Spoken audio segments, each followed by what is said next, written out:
بە حیزبی بوون بە بەعسی بوون لە ناو مؤسسە ڕۆناگیری و سەقافیەکانی ئەو کاتە بۆ کوردەکان چۆن بوو چۆن کەسێک ئەکرایە سەرنووسەری ڕۆژنامەیەک سەرنووسەری گۆڤارێک سەرپەرشتیاری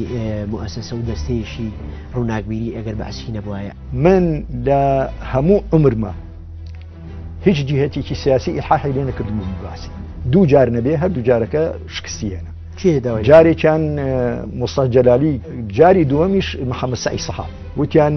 وەزیری ئەعلام تۆ ئەوێت ئەوسا وەزیری ئەعلام دکتۆر هومام عەبدولخالق وتی کاکە ئەم راپۆرتە هاتووە لە عمق ئێوە تەشویق خیتابەکەی سەدام حوسێنتان کردو لە لاپەڕەیەکە جێریدەکەی پیشانەوە